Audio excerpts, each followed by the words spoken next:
Hello everyone, मैं नीलम तिवारी आप सभी का मैग्नेट ब्रेन्स में बहुत बहुत स्वागत करती हूँ। मैग्नेट ब्रेन्स एक ऐसा चैनल है जहाँ पर आपको किंडरगार्टन से लेकर 12th क्लास तक के सारे वीडियोस बिल्कुल फ्री अवेलेबल करवाए जाते हैं। और ऐसा भी नहीं है कि आपको स्टार्टिंग के 2 वीडियोस देखने के बाद में कोई भी सब्सक्रिप्शन चार्ज देना हो, क्योंकि मैग्नेट ब्रेन्स चैनल पे आपको पढ़ाई करना है बिल्कुल फ्री में।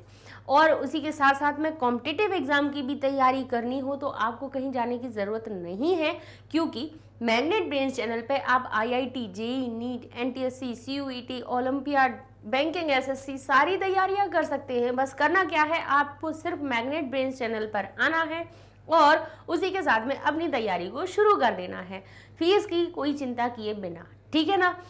जैसे कि यहाँ पे कक्षा 11वीं संस्कृत व्याकरण में अब हम अपने नए एक टॉपिक को लेकर आए हैं, जो है हमारा कारकः उपपद विभक्तयः, जिसका अर्थ है कि कारक और उपपद विभक्ति।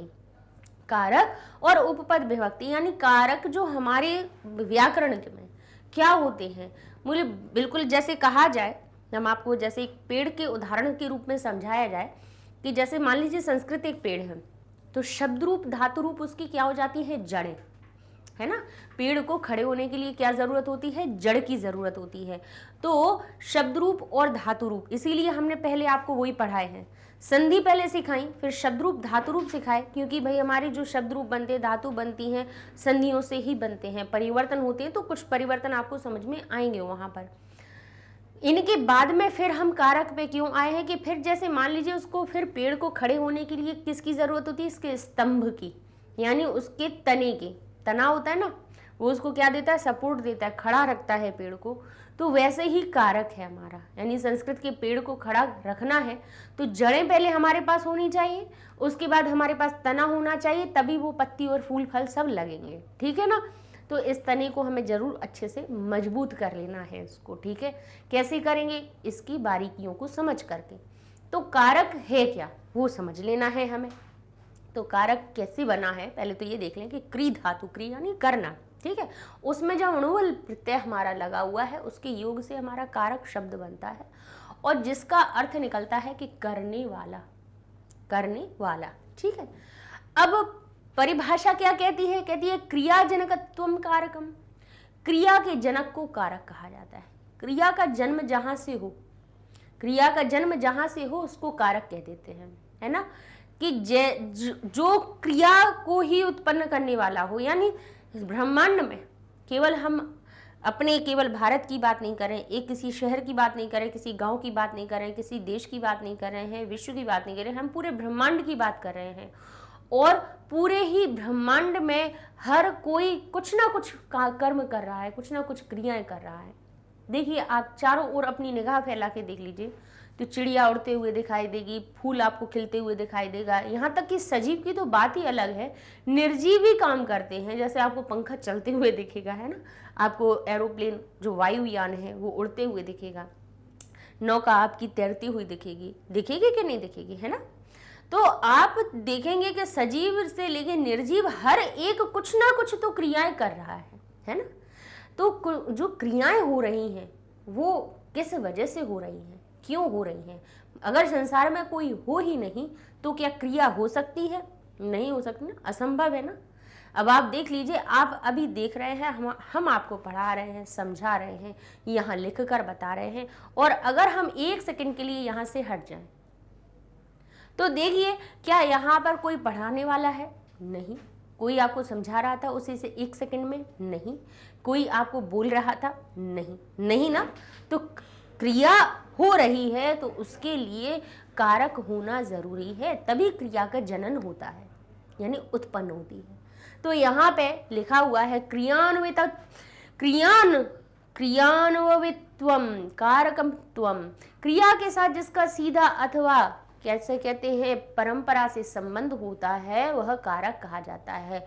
क्रियान्वित्वम कारकत्वम, यानी क्रिया का अन्वयन, यानी क्रिया का जिससे संबंध हो उसको भी कारक कहा जाता है। यानी क्रिया को जन्म देने वाला और क्रिया से जो सीधा सीधा संबंधित होता है यानी जो क्रियाएं हो रही हैं हमारे पूरे ब्रह्मांड में वो सीधा सीधा जिससे संबंधित है वो हमारा कारक कहलाता है। तो यहाँ पर कहते हैं कर्ता कर्म च करणम च संप्रदानम तथैव च अपादानाधिकरणम त्याहु कारकाणि षट। तो कहते हैं कर्ता कर्म करण च संप्रदान तथा एव। तथैव शब्द किससे मिलकर होता है? तथा एव।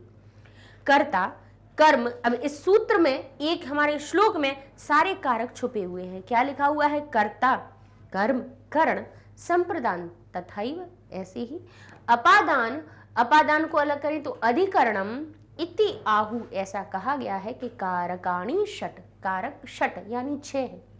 कारक कितने हैं? 6। संस्कृत में कितने कारक बताए गए हैं? 6 कारक बताए गए हैं, ठीक है। हालांकि जब हम विभक्तियां पढ़ते हैं तो उसमें हमें 7 विभक्तियां मिलती हैं। क्या होती हैं वो अभी समझाएंगे आपको, है ना, कि विभक्तियां कितनी होती हैं।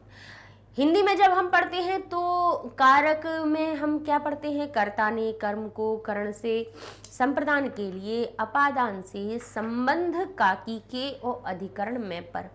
हिंदी में कितने कारक पढ़े जाते हैं? 7 कारक पढ़ते हैं। और संबोधन, कहीं कहीं पे तो संबोधन को भी जोड़ लिया जाता है और 8 कारक बना दिए जाते हैं। लेकिन अगर क्रिया से संबंध का देखा जाए, क्रिया के संबंध से दृष्टि देखी जाए तो कारक हमारे 6 होते हैं। संस्कृत में कारक कितने कहे गए हैं? 6। कर्ता कर्म करण संप्रदान अपादान और अधिकरण, ठीक है, ये हमारे 6 कारक हैं। इस प्रकार कारकों की संख्या 6 होती है। कर्ता कर्म करण संप्रदान अपादान और अधिकरण, ये 6 कारक कहे गए हैं। संस्कृत में प्रथमा से सप्तमी तक 7 विभक्तियां होती हैं। ये 7 विभक्तियां ही कारक का रूप धारण करती हैं। संबोधन विभक्ति को प्रथमा विभक्ति के अंतर्गत ही गिना जाता है। क्रिया से संबंध, सीधा संबंध रखने वाले शब्द को ही कारक कहा जाता है। षष्ठी विभक्ति का क्रिया से संबंध नहीं होता है, इसीलिए उसको कारक नहीं माना जाता है। तो चलिए अब हम इसको थोड़ा सा समझा देते हैं। यहाँ पर हो गया एक क्रिया, यहाँ हमने ले ली क्रिया। कौन सी क्रिया ले ले? कोई भी ले लेते, पढ़ने की ले लेते हैं, ठीक है, पढ़ने की क्रिया। अब ये पढ़ना, पढ़ना कौन कर रहा है? कहेंगे एक लड़का कर रहा है, या कहे एक लड़की पढ़ रही है, या कहे एक छात्र पढ़ रहा है, या एक विद्यार्थी पढ़ रहा है। तो इस क्रिया को करने वाला कौन है? जैसे हमने यहाँ लिखा कि बालक पढ़ रहा है, छात्र पढ़ रहा है, विद्यार्थी पढ़ रहा है, छात्रा पढ़ रही है। तो हमने कहा बालक पढ़ रहा है या बालक पढ़ता है, ठीक है। तो यहाँ पे इस पढ़ने की क्रिया को करने वाला कौन है? सबसे पहले क्रिया से पूछो, एक एक करके कारक हमारे अपने आप निकलते आएंगे। यानी सबसे जो पहला कारक, पहले नंबर पे यहाँ पे जो कर्ता लिख दिया जाता है, सबसे पहले इसको कर्ता को लिख दिया जाता है। क्यों लिख दिया जाता है? तो ये क्रिया हो जिसके बिना हो ही नहीं सकती है, तो वो कौन है? कौन है जो वो क्रिया को कर रहा है? तो कहेंगे वो बालक है। यानी बालक कौन हो गया? उस क्रिया को करने वाला। यानी क्रिया जहां से उत्पन्न होती है वो है हमारा कर्ता। कौन है वो? हमारा कर्ता। यानी क्रिया को सबसे पहले, इसीलिए क्योंकि क्रिया जहां से उत्पत्ति हुई है वो कहां से है?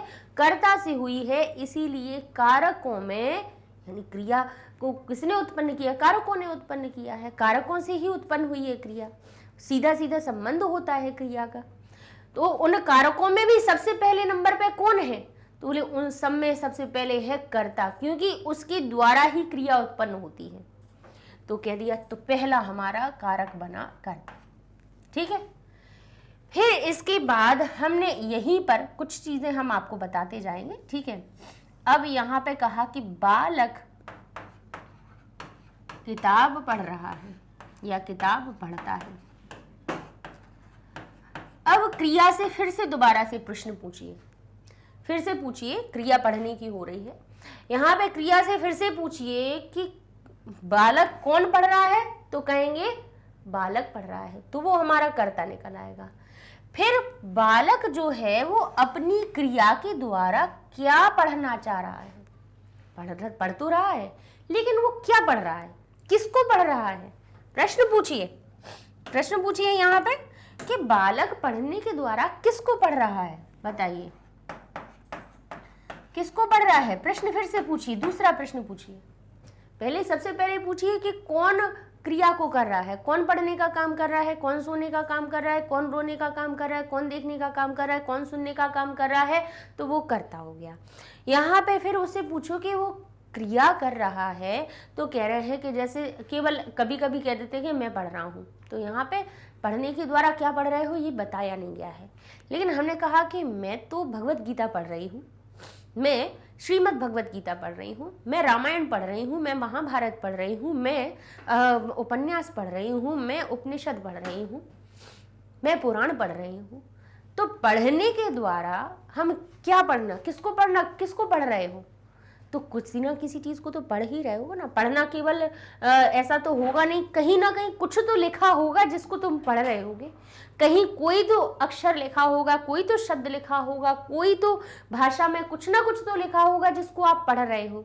तो जिसको पढ़ रहे हो अपनी क्रिया के द्वारा, क्योंकि आपकी वो इच्छा है, आप उसको पढ़ना चाह रहे हो तभी आप पढ़ रहे हो। ऐसे बिना मन के तो नहीं पढ़ते, बिना मन के भी ठोक पीट के बिठा देते हैं मम्मी पापा कभी कभी, तब भी पढ़ते ही हो। लेकिन यहाँ पे क्या कहा जाता है, बोले कर्ता अपनी क्रिया से जिसको चाहता है वो उसका कर्म होता है। यानी अब कहेंगे कि पढ़ने के द्वारा किसको पढ़ना चाह रहा है, वो किसको पढ़ रहा है, तो कहेंगे किताब को पढ़ रहा है। किताब को पढ़ रहा है तो किताब उसकी कर्म हो गई। क्या हो गया उसका? दूसरा हमारा अब कारक निकल के आया कर्म। यानी कर्ता जो होता है वो क्रिया के द्वारा जिसको चाहता है वो कर्म होता है। अब सुबह से ही हम आपको कर्म गिनाए देते हैं कि कौन कौन से हो रहे हैं। जैसे आपने सुबह उठ के कहा कि मैंने सुबह उठकर दूध पिया, तो आपने उठकर, उठना भी आपकी क्रिया हुई, और पीने के द्वारा उठने में तो आपका कोई कर्म नहीं आया। मैं सुबह उठा, यहाँ पे तो कोई कर्म नहीं आया, समय बता दिया और उठने का बता दिया आपने। लेकिन आपने कहा कि मैंने दूध पिया, तो पीने के द्वारा आपने किसको पीना चाहा? चाय पीनी, चाय दूध पीना पिया, गर्म पानी पिया, ठंडा पानी पिया, क्या पिया, या जूस पिया, या किसी कोई सा रस पिया। बोले हमने जो पिया वो हमारा कर्म हो गया, हमारा कर्म। ठीक है, फिर उठे, फिर हमने कहा कि मैंने नाश्ता किया, मैंने नाश्ते में फल खाए, मैंने ब्रेड खाए, मैंने रोटी खाई, या मैंने जो भी खाया। ठीक है, तो खाने के द्वारा क्या खाया तुमने, वो आपका कर्म हो गया।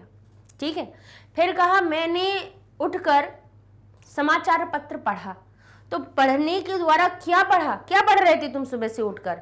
बोले मैंने किताब पढ़ी, मैंने अपने क्या पढ़ी, अपने स्कूल की, विद्यालय की जो किताब थी, मेरी कक्षा की किताब थी, मैंने हिंदी की किताब पढ़ी, मैंने संस्कृत की किताब पढ़ी, मैंने समाचार पत्र पढ़ा।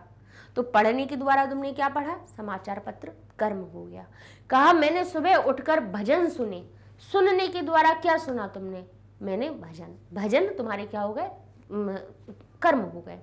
मैंने किसी को गाना सुनना बहुत पसंद होता है, मैंने सुबह उठकर गीत सुने, तो सुनने के द्वारा तुमने क्या सुना? बोले मैंने गीत सुने। और किसी ने क्या सुने? भाषण। किसके? मम्मी के। क्या सुने? सुबह से उठ नहीं पा रहे हो, इतनी देर तक सो रहे हो, तो ये भी आप सुन रहे हो। बच्चे कहते हैं ना, अरे मम्मी सुबह सुबह से क्या आप भाषण दे रहे हो। तो सुनने के द्वारा तुमने क्या सुना? भाषण सुने, वो भी आपके कर्म हो गया। चाहो या ना चाहो, लेकिन क्रिया के द्वारा जो चीज आपके साथ में जुड़ रही है वो आपका कर्म हो गई है। ठीक है ना, तो ये हमारा दूसरा कारक निकल कर आता है। अब यहाँ पर होता क्या है कि भाई बालक किताब पढ़ रहा है, पढ़ने में उसकी सहायता कौन कर रहा है? तो कहेंगे सबसे अधिक, भाई अगर हम पढ़ने की बात कहें तो हर एक व्यक्ति की सबसे अधिक सहायक उसकी आंखें होती हैं। तो यहाँ पे हमने कहा कि बालक अपनी आंखों से, क्योंकि उसकी क्या हो गया, उसकी आंखें क्या कर रही हैं? उसकी सहायता कर रही हैं। बालक अपनी आंखों से किताब पढ़ता है। आंखों से ही पढ़ता है, कानों से तो पढ़ता नहीं पढ़ता ना, आंखों से ही पढ़ता है। आंखें क्या बन रही हैं? सहायक। तो क्रिया को करने में जो सहायता बन करता है वो कौन हो जाता है? उसका करण। तीसरा हमारा कारक निकल के आ जाएगा। क्रिया से ही बस पूछते जाइए कि भाई आपकी सहायता कौन कर रहा है, तो वो कहेगी कि आंखें कर रही हैं सहायता। पढ़ने में सहायता कौन कर रही हैं? आंखें कर रही। आंखें कौन बन गई? कर्ण बन गई। बन गया? क्रिया से संबंध है कि नहीं है इसका? अब कहते हैं भाई किताब पढ़ रहे हो तो किस लिए पढ़ रहे हो? तो हमने यहाँ पे कहा कि बालक किसके लिए? ज्ञान के लिए।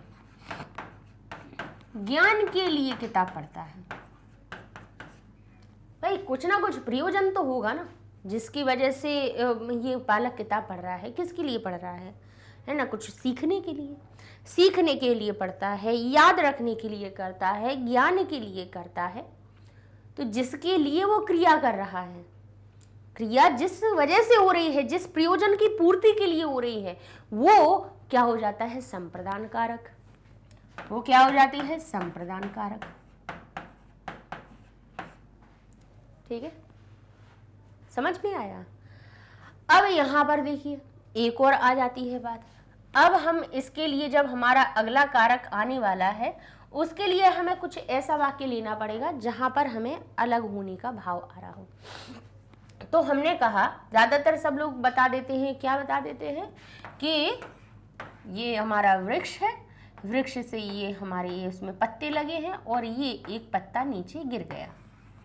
और क्या कह देते हैं कि वृक्ष से पत्ता गिरता है, ऐसा ही कोई उदाहरण दे देते हैं। या फिर कह देते हैं बालक सीढ़ी से गिरता है, कह देते हैं लड़का घोड़े से गिरता है। अरे भाई लड़के को क्यों बार बार घोड़े से गिराते रहते हो? कुछ और भी उदाहरण दे सकते हैं हम। अलग होने का अर्थ, ठीक है। जिस वस्तु से, भाई कहां से पत्ता गिर कहां से रहा है? इससे। कहां से अलग हुआ? वृक्ष से अलग हुआ। ठीक है, घोड़ा से, जो लड़का है वो गिरा तो कहां से गिरा? तो कहेंगे घोड़े से गिरा। कहां से अलग हुआ? घोड़े से हुआ। ठीक है, घोड़े से अलग हुआ, वृक्ष से अलग हुआ। तो जहां से अलग हो रही है वो वस्तु, वो उसका उपादान कारक माना जाता है। वो क्या हो जाता है? ध्रुवम अपाय, यानी जो गिरने की क्रिया में ध्रुव यानी स्थिर रहे। ये गिरने की क्रिया हो रही है, इस गिरने की क्रिया में जो स्थिर है, जो वो गिरा नहीं है, गिरने, भाई गिरने का काम जो कर रहा है वो तो करता हो रहा है। क्योंकि गिरने से पूछा जाएगा कि कौन गिर रहा है, तो पेड़ गिरेगा क्या? नहीं, कहेंगे पत्ता गिरा है।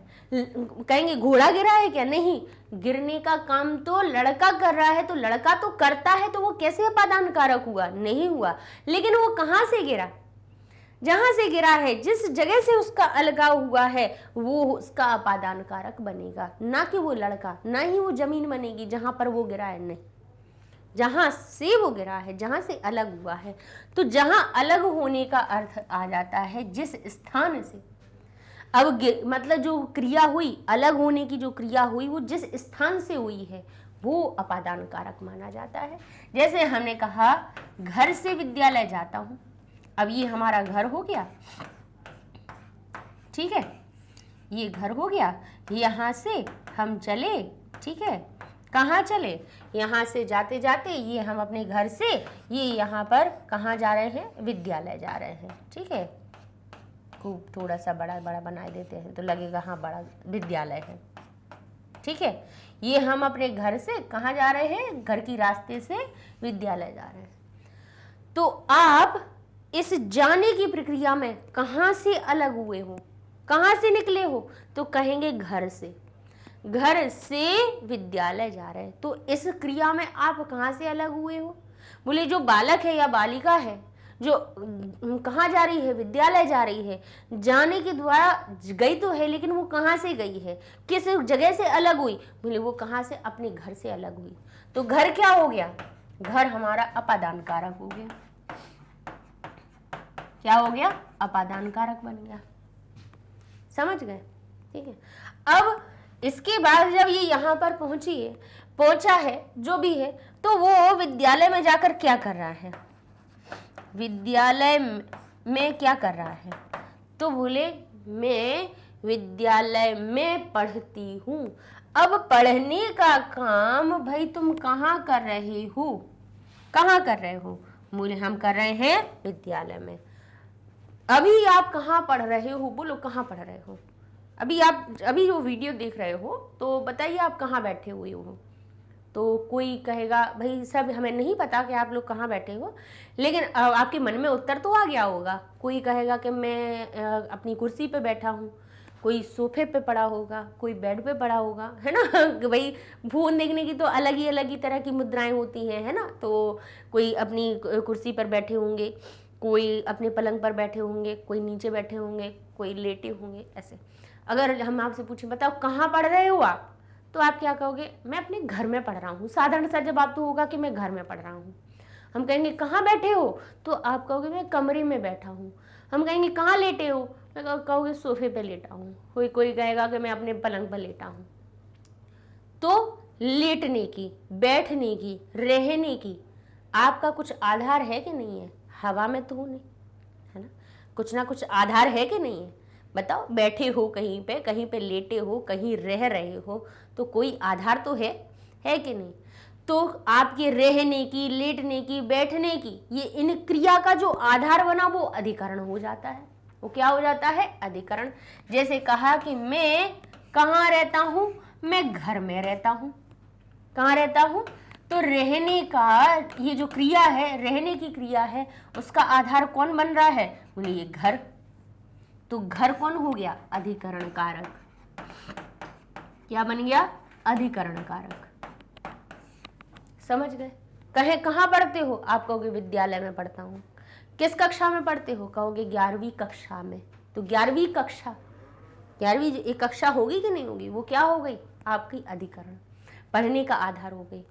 किस देश में रहते हो? भारत में। तो भारत क्या हो गया? अधिकरण हो गया, क्योंकि किस देश में रह रहे हो, जो देश है वो आपका। किस शहर में रहते हो? भोपाल में। भोपाल क्या हो गया? अधिकरण हो गया। किस मोहल्ले में रहते हो? बोले वृंदावन नगर में। तो वृंदावन नगर क्या हो गया? बोल रहे हो ना, आधार बोल रहे हो, रहने का आधार बोल रहे हो, तो कहाँ हो गया? बोले अधिकरण हो गया। ठीक है। किस कॉलोनी में रहते हो? बोले इस कॉलोनी में रहते हैं। तो क्या हो गया? आधार हो गया। ठीक है। तो इस तरह से जो क्रिया का, रहने का, बैठने का या किसी भी चीज का जो आधार बनता है, क्रिया का जो आधार बनता है, वो अधिकरण कारक कहलाता है।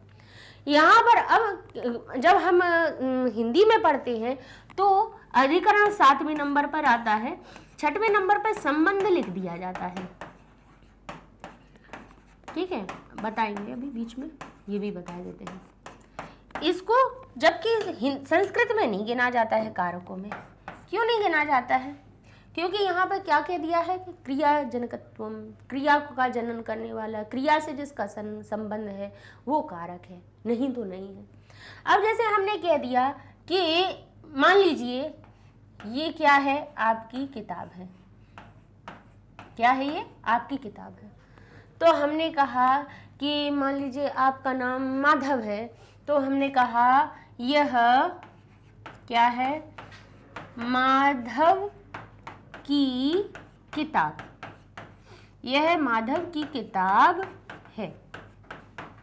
ठीक है। यहाँ कोई काम हो रहा है? नहीं हो रहा है। यहाँ पे क्या दिखाया जा रहा है? यहाँ पे तो इस किताब से माधव का संबंध दर्शाया जा रहा है, और तो कुछ नहीं दर्शाया जा रहा है। यहाँ तो क्या दिखाया जा रहा है? यहाँ तो इस किताब से इस माधव का संबंध, यानी ये जो वस्तु है ये किसकी है? ये माधव की है। ठीक है। कहेंगे राम दशरथ के पुत्र थे। अब राम का दशरथ से संबंध दर्शाया जा रहा है। यहाँ पे कोई क्रिया तो हो ही नहीं रही है, नहीं हो रही है ना, नहीं। तो फिर जहां पे क्रिया हो ही नहीं रही है तो वो कारक कैसे हुआ? क्योंकि संबंध तो बस ये होता है कि भाई इसका इससे क्या संबंध है, वो हो जाएगा मेरा घर, यानी ये मैं और ये मेरा घर।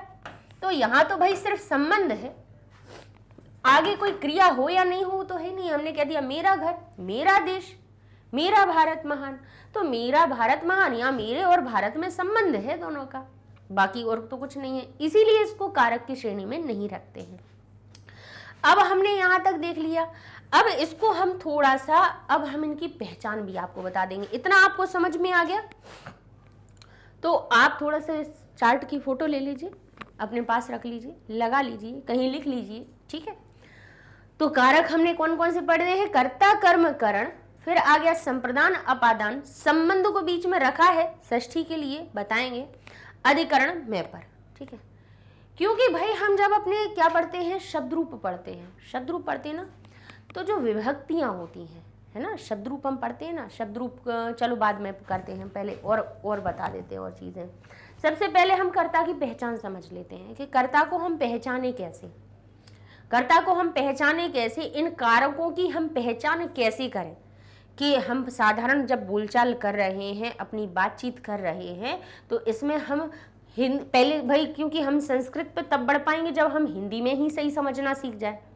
कईयों का तो हम बड़ा दुर्भाग्य की बात है कि कई तो कहते हैं कि हमें हिंदी ही समझ में नहीं आती, तो वो बात बहुत अलग हो जाती है कि भाई हिंदी नहीं समझ में आती तो हिंदी पहले समझने का प्रयास कर लीजिए, फिर संस्कृत पे बढ़ जाए। तो हिंदी में पहले कारकों को समझ लीजिए, उन्हीं को फिर संस्कृत में देख लेंगे हम। तो कैसे हम पहचान करें, तो कोई वाक्य बोला तो उसमें हमने क्रिया को पहचाना, तो उसमें हमारे पास कई बार ने प्रत्यक्ष रूप से लगा हुआ दिखेगा कि राम ने किताब पढ़ी, बालक ने गीत गाया, राधा ने एक सुंदर कविता कही, राधा ने सुंदर कविता कही, तो राधा के संग में ने लगा हुआ है। तो ये चिन्ह जिसके संग में दिख जाए, जिसके संग में ये चिन्ह दिख जाए, समझ लेना वो करता है। लेकिन ये तो हमने एक बात बताई आपको साधारण, लेकिन जरूरी नहीं है। कर्ता का चिन्ह ने होता है, ने का अर्थ उसमें छुपा हुआ होता है। क्रिया से पूछो कि किसने किया, तो वो उत्तर बता देगी कि राम ने, बालक ने का चिन्ह उसमें आ जाएगा, उत्तर में आपको दिखाई देगा। लेकिन हर जगह ने दिखे, ये आपको प्रत्यक्ष रूप से ये कंपलसरी नहीं है कि आपको हर जगह ने लगा हुआ दिखे तभी आप उसको माने, है ना। तो हम क्या कहेंगे, कहेंगे ने का उसके ने हमें लगा हुआ दिखेगा, तब तो हमें बिल्कुल कंफर्म हो गई बात कि ये कर्ता कारक है। और कहीं ने ना भी हो तो क्रिया से हम पूछ लेंगे कि बताओ आपको किसने किया, तो हम ये किसने शब्द उसमें एक प्रश्न के द्वारा पूछ लेंगे, तो हमें उत्तर मिल जाएगा कि ये हमारा कर्ता है। ठीक है, समझ गए इतना। अब फिर हम कहते हैं कि हम अपने दूसरे कारक का हमारा चिन्ह बनता है को। विभक्ति अभी हम छोड़ रहे हैं, ठीक है, विभक्ति अभी हम बताएंगे, पहले चिन्ह समझ लीजिए कि कर्म है हमारा। चिन्हों को इसलिए बता रहे हैं क्योंकि फिर हमें इसके बाद आपको विभक्तियां समझानी है, इसलिए पहले चिन्हों को समझ लीजिए। कर्म हमारा, कर्म का चिन्ह होता है को हिंदी में, ठीक है। संस्कृत में भी को का अर्थ निकलता है।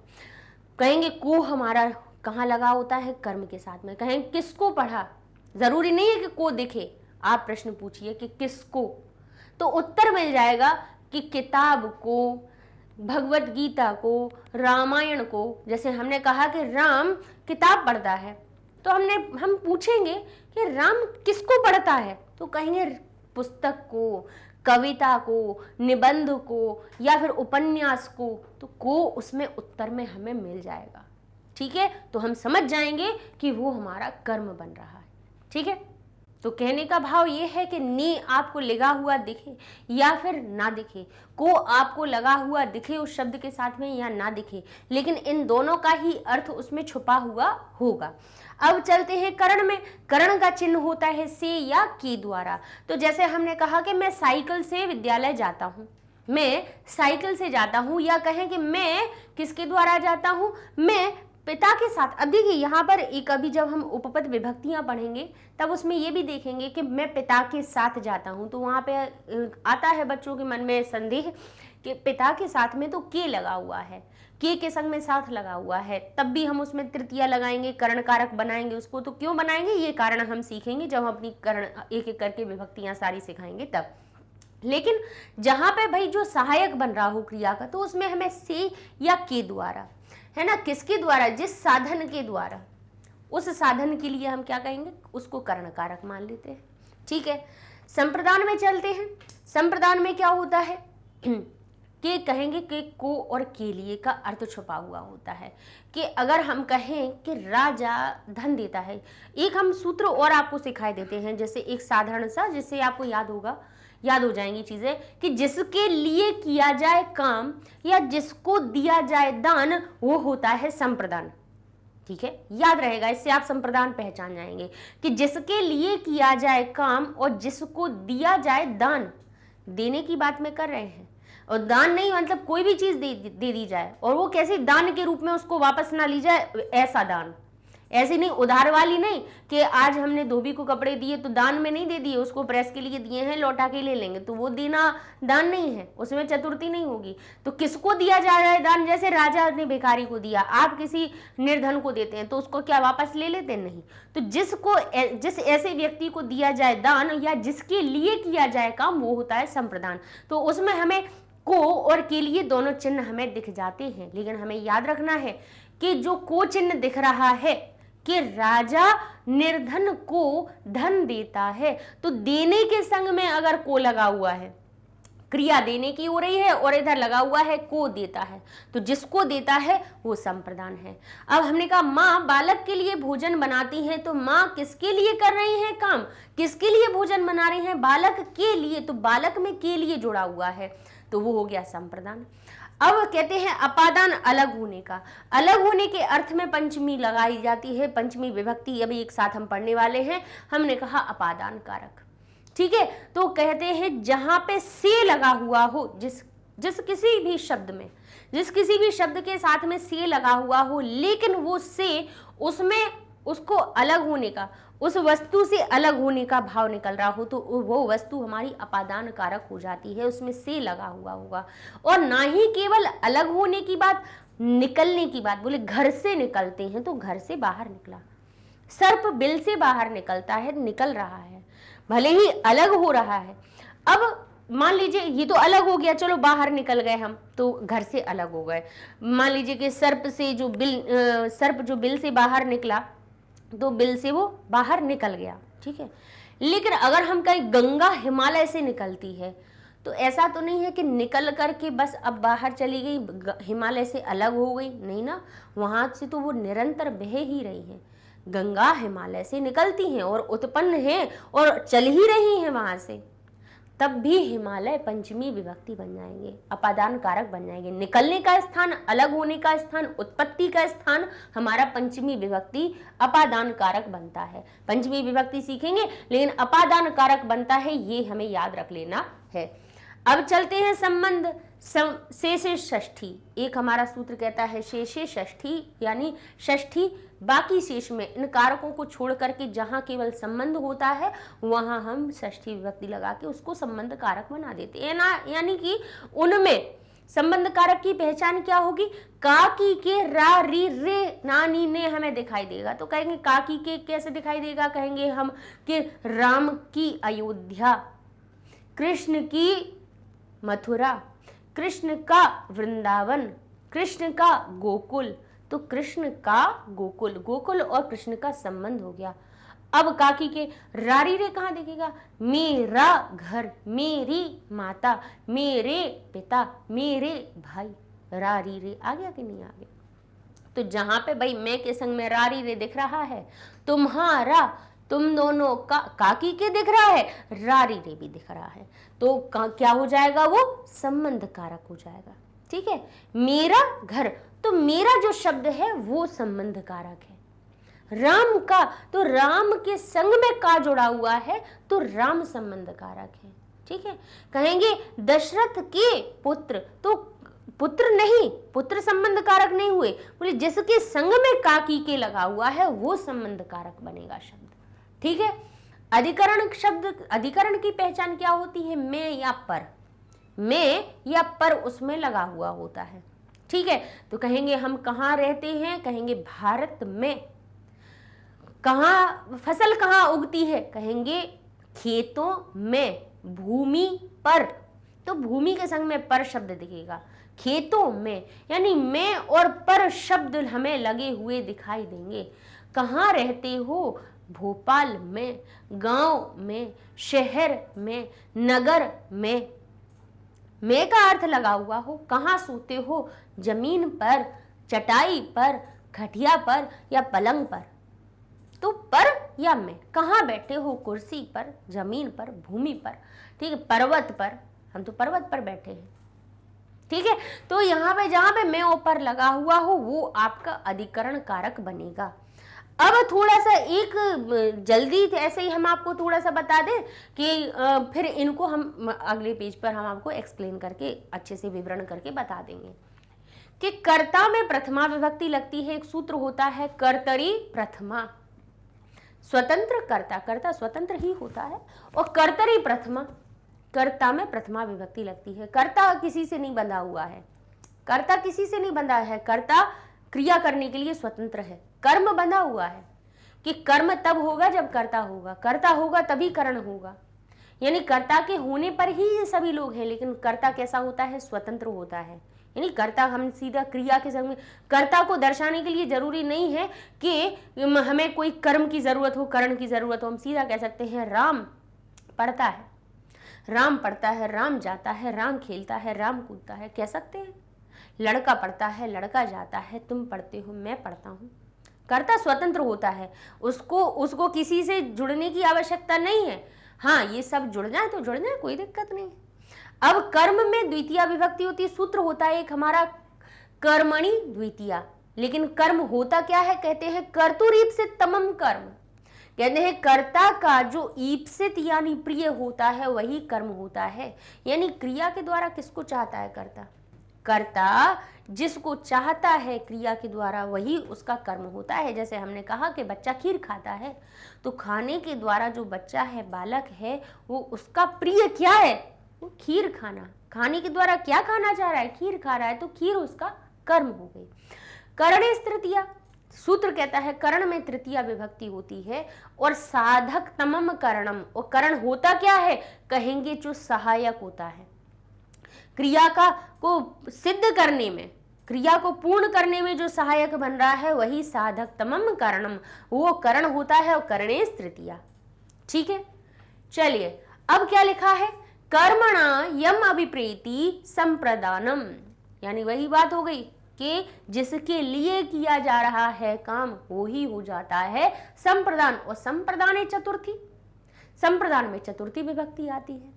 अब यहाँ पे कहते हैं अपादान में पंचमी कहाँ से आती है? ध्रुवम ध्रुवम पाए अपादानम, यानी ध्रुवम अपाए पादानम, यानी जब अलग होने की का भाव हो रहा हो तो जिसमें वो ध्रुव हो, यानी जो वस्तु ध्रुव कैसी, यानी स्थिर हो, वो हमारी अपादान कारक बनती है। अपादानम, अपादाने पंचमी, और अपादान में पंचमी विभक्ति का प्रयोग करते हैं। अभी सिखाएंगे, अभी आपको बिल्कुल ऐसा नहीं सोचिए कि हम ऐसे ही बढ़ जाएंगे, हमें विभक्ति की भी आपको समझा देंगे। संबंधे षष्ठी, जिससे कि जो आपने शब्द रूप याद किए हैं बचपन से वो सब निकल के सामने आएंगे, उनका प्रयोग आप स्वयं करने लगेंगे। शेषे षष्ठी, बाकी सब में शेष में हमें षष्ठी लगा देना है। ठीक है, संबंधे षष्ठी, संबंध में षष्ठी लगा देते हैं। अधिकरण, अधिकरण क्या होता है? आधारो अधिकरणम, आधार जो बनता है क्रिया का वो अधिकरण कारक कहलाता है। अधिकरणे सप्तमी, अधिकरण में सप्तमी विभक्ति लगाई जाती है। तो जरा इन्हें याद रख लीजिए। कर्तरी प्रथमा, कर्मणि द्वितीया, करणे तृतीया, संप्रदाने चतुर्थी, अपादाने पंचमी, संबंधे षष्ठी, अधिकरणे सप्तमी। ये 7 सूत्र याद रखिए, कभी भूलिए नहीं। फिर इन उदाहरणों को हम आपको समझाने वाले हैं, लेकिन उसके पहले हम आपको एक बालक के साधारण से शब्द रूप सबने पढ़े होंगे तो उन्हीं को हम ले लेते हैं। यहाँ हम लिखे देते हैं आपके सामने विभक्ति। विभक्ति क्या करने वाली है वो बताने वाले हैं। ये हो गए कारक, ये हो गए हमारे कारक, ये हो गए उनके चिन्ह। ठीक है, ये कारक हो गए, इनके चिन्ह हो गए, ये हो गई हमारी विभक्ति। ठीक है, ये हो गई विभक्ति। और ये हम केवल अभी हम आपको एक वचन के रूप का प्रयोग करके दिखाई देते हैं। हम एक शब्द ले लेते हैं बालक, एक बालक को ही हम हर एक कारक में फिट कर देंगे। बालक ही हमारा, जरूरी नहीं है कि बालक केवल कर्ता हो सकता है, बालक कर्म भी बन सकता है, बालक संप्रदान भी बन सकता है, बालक अपादान भी बन सकता है, बालक में संबंध की षष्ठी भी जुड़ सकती है, बालक अधिकरण भी बन सकता है। कैसे बनेगा? स्थान ही हमेशा दिमाग में रहता है कि ये मतलब अगर कर्म है तो कोई वस्तु ही होगी, करण है तो कोई वस्तु ही होगी, मतलब साइकिल बस ही होगी और कोई नहीं हो सकता है। मन में होता है ना ये बात। और लगता है कि अगर अपादान है तो निश्चित ही कोई बस वस्तु ही होगी जो स्थिर है, बाकी तो कोई हो ही नहीं सकता है। ऐसे ही अधिकरण में रहता है कि आधार है मतलब घर होगा, जमीन होगी या फिर पर्वत होगा, वही आधार हो सकता है, बाकी कोई भी संज्ञा आधार नहीं हो सकती। लेकिन हम इसको आपको बताने वाले हैं कि संज्ञा, हर एक संज्ञा हर एक कारक बन सकती है। कैसे? अभी हम सबसे पहले ले लेते हैं कारकों को। पहला कारक हमारा कौन सा होता है? कर्ता। दूसरा क्या होता है हमारा? कर्म। तीसरा क्या होता है हमारा? करण। फिर ये आपको उदाहरण से समझा देंगे, ठीक है। ये हो गया हमारा करण, फिर हो गया हमारा संप्रदान, फिर आए हम अपादान, फिर आए संबंध। संबंध होता नहीं है कारक में, लेकिन बीच बीच में वो अपना संबंध होने की वजह से, क्योंकि यहाँ पर संज्ञा का संज्ञा से, संज्ञा का किसी भी वस्तु से भाई संबंध होता है, संबंध दर्शाया जाता है, इसीलिए इसको बीच में रखा जाता है। यहाँ क्या दिया? अधिकरण। हमने सारे कारक लिख दिए। अभी हमने सूत्र आपसे कहा था, अब इन कारकों को हमें किस में बताना है? संस्कृत में बताना है। हमें एक बालक को क्या करना है? संस्कृत में परिवर्तित करना है ना। बालक कैसा है? हिंदी है, हिंदी शब्द है। बालक को ही हमें कर्ता बनाना है, जिसका चिन्ह है ने, इसका चिन्ह है को, इसका चिन्ह है से या के द्वारा, इसका चिन्ह है के लिए, कभी दिखेगा और कभी भी लुप्त भी होता है। यहाँ पे होगा से, यहाँ होगा काकी के, रारी रे, और अधिकरण के चिन्ह होंगे मैं और पर, ठीक है ना। अब हम चलते हैं कहाँ पर? अब हमें देखना है, ये हो गए हमारे कारक, ये हो गए उनके चिन्ह, और ये अब हम बताने वाले हैं उनके संग में लगने वाली विभक्तियाँ। विभक्तियाँ हम कैसे बनाएंगे तो देख लेते हैं हम। विभक्ति करती क्या है? कारकों को ही, कारक को ही कैसे संस्कृत में दर्शाएं, उनके लिए विभक्ति बनाई गई है। यानी कारकों को ही क्या करने के लिए? दर्शाने के लिए, प्रकट करने के लिए, उन्हें परिवर्तित करने के लिए ही विभक्तियां बनाई गई हैं, ठीक है। यानी कारकों को ही क्या करती हैं? कारक का विवेचन करती हैं, कारक को ही एक्सप्लेन करती हैं। कैसे किया? जैसे कर्ता है, कर्ता में क्या कह दिया है? प्रथमा विभक्ति। कर्मणि द्वितीया, सूत्र बोलते जाएंगे, साथ साथ याद हो जाएंगे आपको। कर्तरी प्रथमा, कर्मणि द्वितीया, करणे तृतीया, संप्रदाने चतुर्थी, अपादाने पंचमी, संबंधे षष्ठी, अधिकरणे सप्तमी, ठीक है। ये होते हैं। अब इनके चिन्ह जैसे हम अगर हिंदी में लगा देते तो बालक में अगर ने का चिन्ह जोड़ते तो क्या बन जाता? बालक ने। अगर बालक में को जोड़ देते तो बन जाता बालक को। बालक में से या के द्वारा जोड़ देते तो क्या बन जाता? बालक के द्वारा। बालक में के लिए जुड़ जाता तो हो जाता बालक के लिए, बालक से, बालक का, बालक में या बालक पर, ठीक है, जोड़ देते। अब इन्हीं को संस्कृत में कैसे दर्शाया जाए तो उसके लिए हमारे पास क्या होते हैं? सुप प्रत्यय होते हैं। क्या होते हैं? सुप प्रत्यय। सुप प्रत्यय जो होते हैं वो क्या करते हैं? वो सुप प्रत्यय, सु औजस अम औशस, इस प्रकार से हमने आपको जब प्रत्यय समझा रहे थे तो उसमें सुप प्रत्यय हमने आपको समझाए थे। वो सुप प्रत्यय करते क्या है? उन शब्द में, जैसे हमने ये ले लिया बालक, यहां भी लिख दिया बालक, यहां भी लिख दिया बालक, देखते जाइए ये लिखा है, सब जगह हम बालक ही लिख रहे हैं, ये लिख दिया, ठीक है, सभी जगह लिख दिया। अब हर विभक्ति का जो सुप प्रत्यय होते हैं, जो सु औजस करके सु से लेके पा तक के सप्तमी विभक्ति तक के चलते हैं, इसीलिए सुप प्रत्यय कहा जाता है उनको। प्रत्यय में समझा चुके हैं हम आपको। तो ये जो सुप प्रत्यय हर विभक्ति के होते हैं, हर विभक्ति के अपने पास 3-3 प्रत्यय होते हैं। ये क्या करते हैं? बोले जैसे प्रथमा विभक्ति का प्रत्यय हुआ, बालक में जुड़ा, तो एक वचन में एक वचन में, प्रथमा विभक्ति के एक वचन में रूप बना बालकः। द्वितीय विभक्ति का जो प्रत्यय था वो इसमें जुड़ा तो ये हो गया बालकम। फिर हमारा तृतीय विभक्ति का प्रत्यय जुड़ा तो वो हो गया बालकेन। बालक में चतुर्थी विभक्ति का प्रत्यय जुड़ा तो वो हो गया बालकाय। बालक में पंचमी विभक्ति का प्रत्यय जुड़ा तो हो गया बालकात। बालक में षष्ठी विभक्ति का प्रत्यय जोड़ा बन गया बालकस्य। बालक में सप्तमी विभक्ति का प्रत्यय जोड़ा बन गया बालके। तो ये जो प्रत्यय जुड़े कौन से, बोले प्रथमा से सप्तमी तक के जो प्रत्यय जुड़े, उनने उसमें जुड़कर, उस शब्द में जुड़कर क्या किया, उस शब्द में जुड़कर उनको ये अर्थ दे दिया। अब ये हमारे सामने लिखा है बालकः, तो इसका अर्थ निकल रहा है कि ये हमारा बालक कर्ता है। इसमें प्रथमा विभक्ति है और प्रथमा विभक्ति कहाँ से आती है, कर्ता से। कर्तरी प्रथमा, प्रथमा विभक्ति कहाँ लगती है, कहेंगे कर्ता में लगती है। कर्तरी प्रथमा होता है, कर्ता का चिन्ह होता है ने, अर्थात इस बालक में अर्थ निकल रहा है कि इस बालक ने कोई काम किया है। बालक ने पढ़ा, बालक ने देखा, बालक ने सुना, बालक ने खेला, या बालक ने, या फिर ने ना भी हो तो हम पूछे कि बालक पढ़ रहा है, बालक खेल रहा है, बालक हंस रहा है, तो पूछेंगे कि कौन हंस रहा है, किसने खेला, किसने पढ़ा, किसने हंसा, तो उत्तर मिल जाएगा कि बालक ने। यानी ये जो कर्ता है, कर्ता को जिसमें संस्कृत में दिखाने के लिए हमारी प्रथमा विभक्ति बनी हुई है।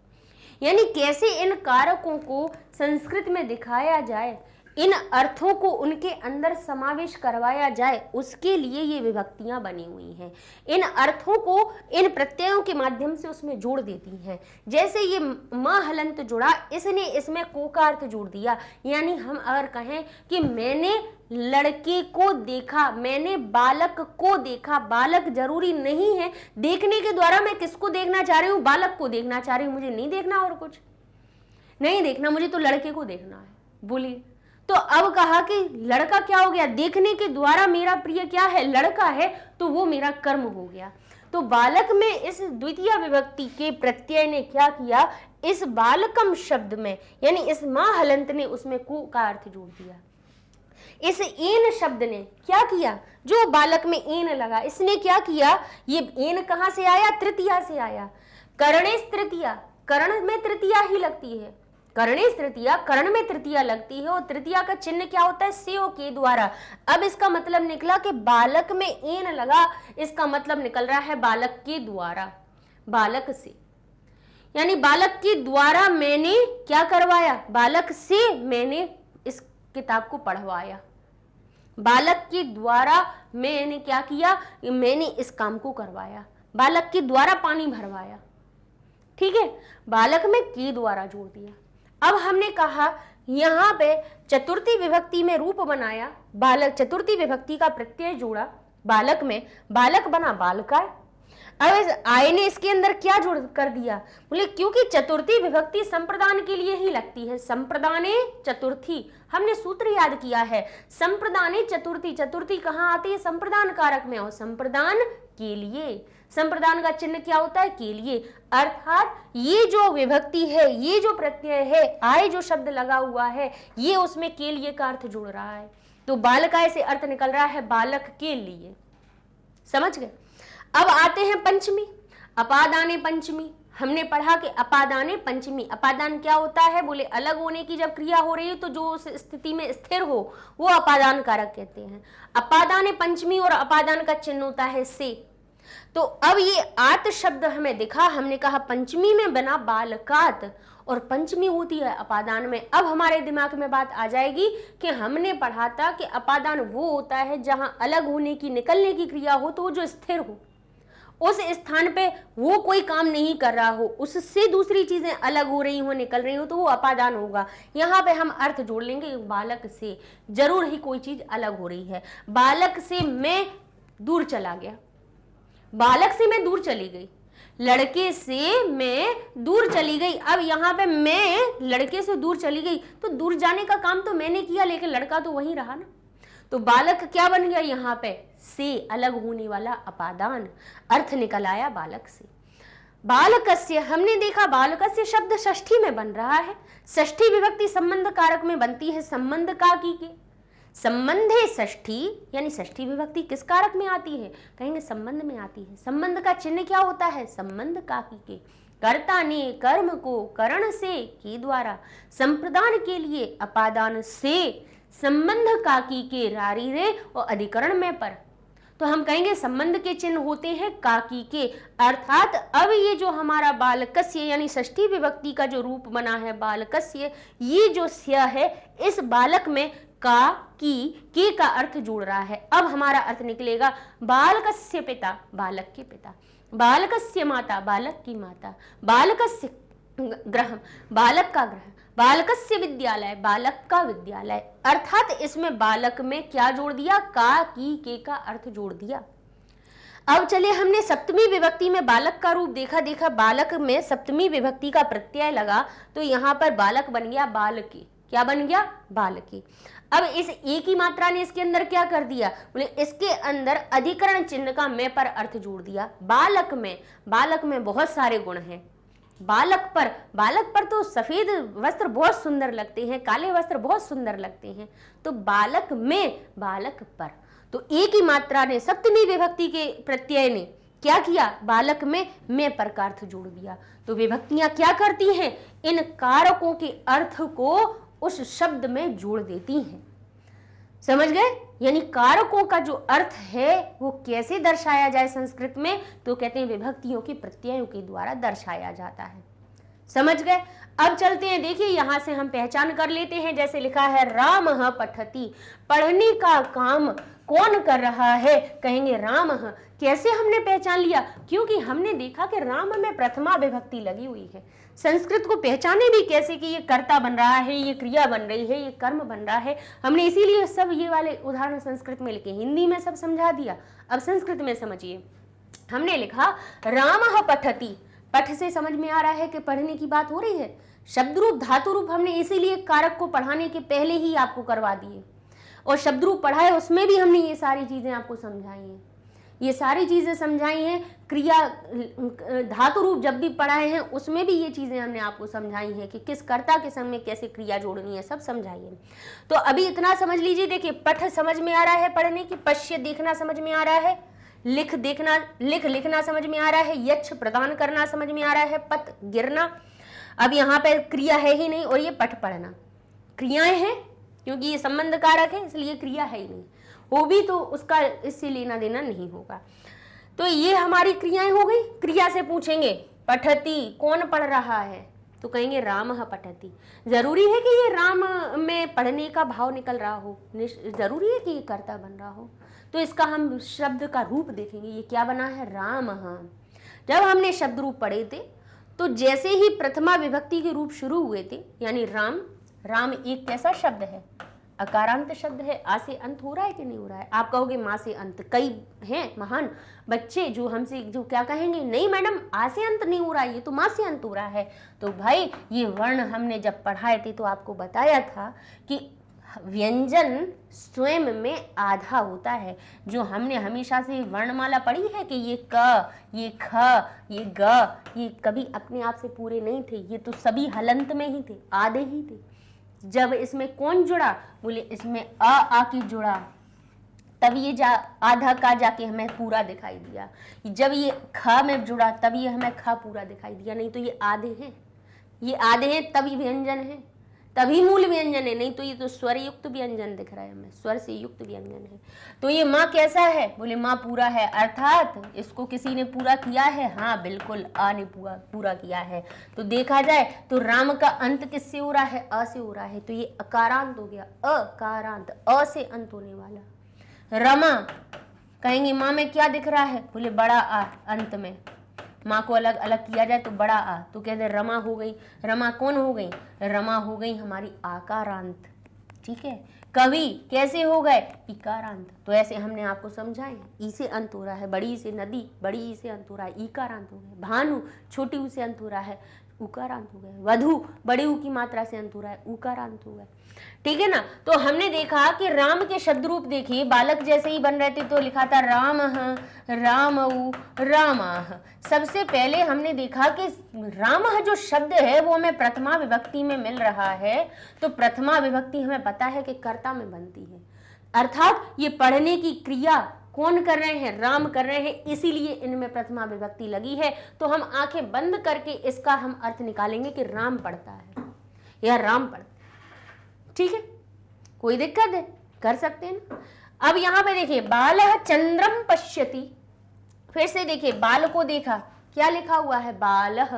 बाल शब्द भी कैसा है, बालक जैसा है, अकारांत शब्द है। रूप कैसे बने हैं, बालः, बालौ, बालाह बने हुए हैं। तो हमने यहां देखा, ये हमारे सामने क्या लिखा था, बालः लिखा हुआ था।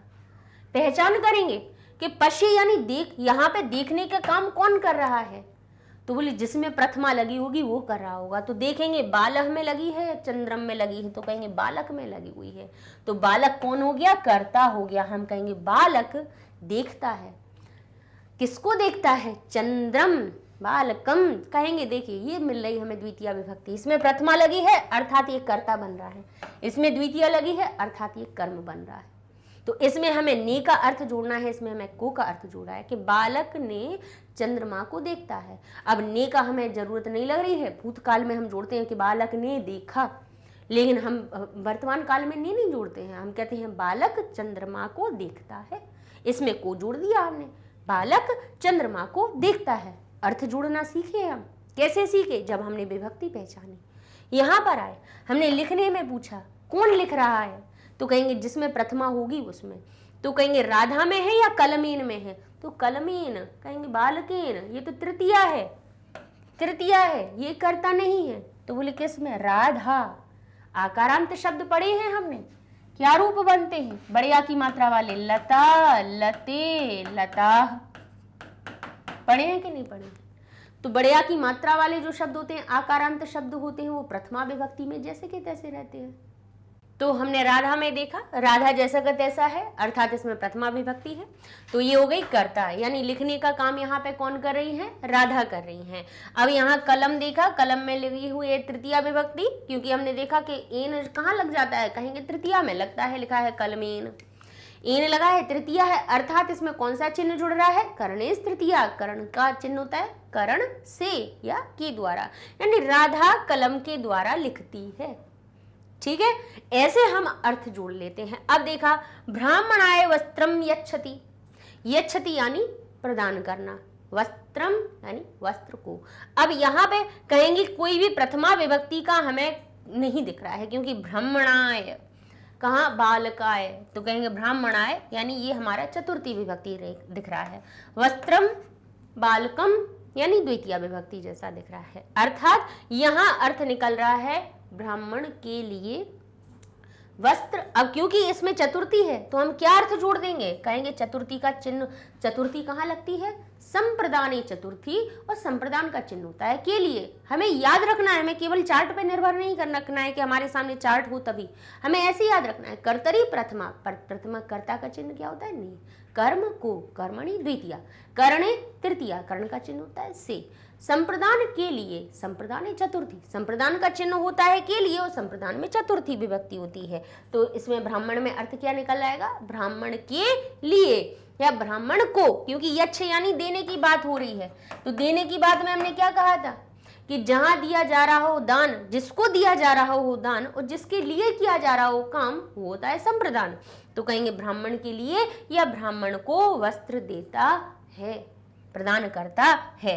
अब कहेंगे वृक्षात, कहेंगे वृक्षात पत्राणि पतंती, ये तो क्रिया हो गई, गिरने का काम कौन कर रही हैं, बोले पतंती, पतंती यानी गिर रही हैं, कौन गिर रही हैं, पत्राणि यानी पत्तियां या पत्ते, पत्ते या पत्तियां गिर रही हैं। ठीक है, अब कहेंगे वृक्षात, वृक्ष में क्या लगा हुआ है, कौन सा रूप दिख रहा है, कौन सी विभक्ति का रूप दिख रहा है, कहेंगे बालकः नहीं दिख रहा है, बालकम नहीं दिख रहा है, बालकिन नहीं दिख रहा है, बालकाय नहीं दिख रहा है, बालकात, पंचमी दिखाई दे रहा है, अर्थात इसमें क्या अर्थ निकलेगा, पंचमी कहाँ लगती है, अपादान पंचमी, अपादान का चिन्ह क्या होता है, से, अर्थात इसका अर्थ क्या निकल रहा है, वृक्ष से पत्ते गिरते हैं। ठीक है, अब पत्राणी में कौन सी विभक्ति है, बोले प्रथमा, क्यों, बोले हमने पत्र के, हमने फल के रूप नहीं पढ़े हैं, फलम फले फलानी कहाँ बनता है, प्रथमा विभक्ति में, पत्रम पत्रे पत्राणी। मिल गया। प्रथमा विभक्ति में गिरने का काम कर रहा है, तो पत्ते गिरते हैं, कहां से गिरते हैं? वृक्ष से। अब यहां देखा देवदत्तस्य, देवदत्तस्य कहां का रूप बन रहा है, इसमें विभक्ति कौन सी लगी है? याद रखेंगे, हम ध्यान करेंगे। बालकस्य, ये लिखा देवदत्तस्य, स्य कहाँ लगता है? षष्ठी विभक्ति। षष्ठी कहाँ लगती है? संबंधे षष्ठी, संबंध में षष्ठी लगती है। संबंध का चिन्ह क्या होता है? का की के, संबंध का की के। कर्ता ने कर्म को कर्ण से संप्रदान के लिए अपादान से संबंध का की के, का की के। तो यहाँ हो जाए देवदत्त का, देवदत्त की पुत्र तो सही नहीं होगा, देवदत्त के पुत्र तो नहीं होगा, देवदत्त का पुत्र, क्योंकि पुत्र एक है, बहुत सारे होते तो हम देवदत्त के पुत्र कह देते, लेकिन अर्थ निकलेगा देवदत्त का, क्योंकि यहाँ षष्ठी लगी है, इसीलिए हमने इसमें काकी के का अर्थ जोड़ दिया। अब देखिए, विद्यालये छात्राः पठन्ति, पढ़ने का काम कौन कर रहे हैं? विभक्तियां पहचानिए। विद्यालय में कौन सी विभक्ति लगी है? विद्यालये, एक ही मात्रा कहाँ लगती है? कहेंगे सप्तमी में लगती है, सप्तमी विभक्ति लगी हुई है इसमें। छात्राः कौन सी विभक्ति लगी है? छात्रः, छात्रौ, छात्राः, प्रथमा विभक्ति लगी है, यानी छात्र पढ़ने का काम कर रहे हैं। अब क्योंकि विद्यालय में सप्तमी विभक्ति है, सप्तमी विभक्ति कहाँ लगाई जाती है? किस कारक में? अधिकरणे सप्तमी, और अधिकरण का चिन्ह क्या होता है? में, पर, तो इसका अर्थ निकल रहा है विद्यालय में। विद्यालय पर का अर्थ तो सही नहीं लिखा है कि विद्यालय पर पढ़ता है, नहीं, तो कहेंगे विद्यालय में छात्र पढ़ते हैं। इस प्रकार से संस्कृत के शब्दों का अर्थ भी हम इस तरह से लगा सकते हैं, और हिंदी में लिखा हो तो फिर आपके लिए तो सरल, हमने बता ही दिया है कि पहचानना है हमें उस शब्द को। जैसे यहाँ लिख दिया हमने, लिखा है कि राम पढ़ता है, तो सीधा इससे पूछ लो, क्रिया से आप पूछिए कि बताइए आपको कौन कर रहा है, वो कहेगी राम पढ़ रहा है, तो राम को सीधा प्रथमा विभक्ति में बना दीजिए, क्योंकि अगर एक है तो एक वचन का रूप बनाइए, दो हो तो द्विवचन, तो राम को लिख देंगे हम राम। ठीक है। अब हमने कहा कि पुस्तक को पढ़ता है, हमने देख दिया कि फूल को देखता है, हमने कह दिया लड़की, लड़की फूल देखती है।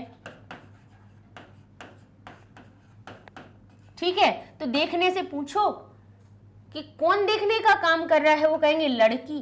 लड़की में हम क्या बनाएंगे, क्या लगाएंगे? प्रथमा विभक्ति। लड़की क्या बनेगी? बालिका बनेगी कि नहीं बनेगी? क्यों? क्योंकि कर्तरी प्रथमा, लड़की कर्ता बन रही है, कर्ता में प्रथमा विभक्ति लगाते हैं, और यहाँ लड़की एक है, तो आका बालिका को क्या कहा, लड़की को क्या कहा जाता है संस्कृत में? बालिका। बालिका के प्रथमा विभक्ति के रूप क्या बनते हैं? बालिका, बालिके, बालिका। तो शुरुआत में तो लड़की जैसी की तैसी रहती है, कोई परिवर्तन होता ही नहीं है, तो बालिका, बालिका। फूल को क्या कहेंगे? बताइए, फूल क्या बन रहा है? बोले देखने के द्वारा किसको देखना चाह रही है? फूल को। तो फूल को, तो फूल में को का अर्थ निकल रहा है, उसमें हमें क्या लगानी पड़ेगी? द्वितीय विभक्ति। तो फूल को क्या कहा जाता है? पुष्प। पुष्प क्या बन जाएगा? पुष्पम। चाहे तो आप अनुस्वार लगा दीजिए या माहलंत लगा दीजिए, पुष्पम, और देखने को हम लगा देंगे पश्यति। क्रिया लगाना हमने आपको सिखाई दिया है, ठीक है, जब क्रियाएं आपको पढ़ा रहे थे। समझ गए? इस तरह से हिंदी का आपको संस्कृत में परिवर्तन कर देना है। हमने कहा कि किससे जाते हैं? साइकिल से। अब हमने कहा लड़की साइकिल से जाती है। लड़की किससे जाती है? साइकिल से जाती है। कहीं भी जाती है, बाजार जाती है, विद्यालय जाती है, हमने कह दिया लड़की साइकिल से जाती है। प्रयोग हर तरह से सीख लीजिए। संस्कृत का अर्थ निकालना भी हम विभक्तियों से ही सीखते हैं, कारकों से ही सीखते हैं, और हिंदी से भी संस्कृत परिवर्तन हम इन कारकों के द्वारा ही सीखते हैं। तो हमने कहा लड़की साइकिल से जाती है, तो लड़की को क्या जाने का काम कौन कर रहा है? ऐसे अंदाज से मत कीजिए, जाने से पूछो। जाने का काम कौन कर रही है? लड़की। लड़की में कौन सा लगेगा? बोले क्योंकि ये कर्ता है, तो कर्ता में प्रथमा विभक्ति। अब यहाँ देखेंगे, क्या यहाँ पे जाने के द्वारा कहाँ को जा रही है ऐसा कुछ लिखा है? बोले नहीं लिखा है। इसके बाद क्या बचा हुआ है? बोले साइकिल से लगा हुआ है। और ये से कौन सा से है? ये वाला से या ये वाला? अलग होने वाला से या सहायता वाला से? बोले सहायता वाला से है, तो इसमें कौन सी लगाएंगे हम? तृतीया विभक्ति। क्या रूप बनेगा? बोले लड़की को प्रथमा में एक वचन में बदलेंगे, ये हो जाएगा बालिका। साइकिल को संस्कृत में क्या कहते हैं? द्विचक्रिका। द्विचक्रिका, द्विचक्रिका कहा जाता है, लेकिन ये तो उसका मूल रूप है। तृतीया विभक्ति में क्या बनेगा? बोले द्विचक्रिका, यानी बड़े आ की मात्रा है, आकारांत शब्द है। तृतीया विभक्ति बनेगी तो लता जैसे रूप बनाने पड़ेंगे। तो लता प्रथमा विभक्ति के एक वचन में क्या बनती है? लता। द्वितीया में लताम, तृतीया में लतया, तो ये हो जाएगी द्विचक्रिकया। यहाँ क्या हो जाएगी? द्विचक्रिकया, और यहाँ हम लिख देंगे गच्छति, इस प्रकार से। ठीक है, अब हमने कहा, इधर कह दिया एक और हम उदाहरण आपको हर विभक्ति का बता देंगे, जिससे तभी आपका हम पूरी तरह से संतुष्ट हो जाएं कि आप कहीं भी ना हिंदी से संस्कृत परिवर्तन करने में अटके और ना ही संस्कृत से हिंदी परिवर्तन करने में अटके। तभी हम आगे बढ़ने वाले हैं। तब फिर हर एक विभक्ति का एक एक सूत्रों के साथ भी बता देंगे। ये मूल रूप समझ लीजिए, मूल कारक की जड़ ये समझ लीजिए, फिर उपपद विभक्तियां लगाना सीखेंगे आप, है ना। पहले ये तो समझ लीजिए कि कहाँ पे कौन सी विभक्ति लगनी है, किस कारक के संग में कौन सी विभक्ति, कौन सा चिन्ह जुड़ रहा है, ठीक है ना। अब हमने कहा यहाँ पे कि यहाँ हमने कहा राजा किसको देता है? प्रजा को। प्रजा को धन देता है, धन देता है, ठीक है। राजा प्रजा को क्या देता है? धन देता है। तो यहाँ देने से पूछो, देने का काम कौन कर रहा है? बोले राजा। राजा कौन हो गया फिर? कर्ता। कर्तरी प्रथमा, कर्ता को प्रथमा विभक्ति में बदलना पड़ेगा। तो राज्ञ शब्द, राजन शब्द से नकारांत शब्द होता है, प्रथमा विभक्ति में रूप क्या बनता है? राजा। राजा जो शब्द है वो संस्कृत शब्द ही है, राजन शब्द से आया है, नकारांत शब्दों से आया है, पढ़ाया है हमने। प्रजा को, अब यहाँ पे को जो दिखेगा बच्चे समझेंगे, द्वितीय लगा दो, प्रजाम लिख दो सीधा। आप कहेंगे प्रजाम लिख दो, गलत, क्योंकि हमने आपको एक सूत्र बताया था, संप्रदान का चिन्ह भी होता है को, लेकिन वो को कब लगता है? संप्रदान का वो को कब होता है? जब देने की क्रिया हो रही है। जिसको दिया जाए दान वो होता है संप्रदान। देने के द्वारा देना क्या चाह रहा है? वो धन, तो धन हुआ उसका कर्म, लेकिन किसको दे रहा है वो? प्रजा को, तो प्रजा हो गई संप्रदान, ठीक है। तो प्रजा को हम किसमें? चतुर्थी में बदलेंगे। प्रजा शब्द कैसा है हमारा? प्रजा शब्द आकारांत है, तो क्या करेंगे? चतुर्थी विभक्ति लगाएंगे, तो लता जैसा रूप बनाएंगे कि नहीं बनाएंगे? क्योंकि आकारांत है, राम जैसे तो बनाएंगे नहीं, राजा प्रजाएं तो लिखेंगे नहीं, हम नहीं लिखेंगे ना, क्योंकि भाई प्रजा और राम में अंतर है ना।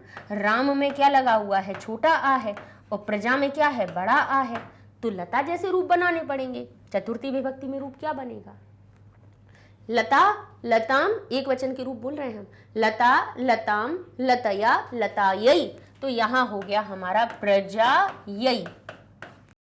अब लेकिन क्योंकि ये एक वचन है, इसीलिए अगर ये बहुवचन होता तो जैसे लता के हम जैसे चतुर्थी में बालकाय, बालकाभ्याम, बालकेभ्य बनाते हैं, ऐसे ही लता के हमारे रूप बनते हैं लता, लताभ्याम, लताभ्यः।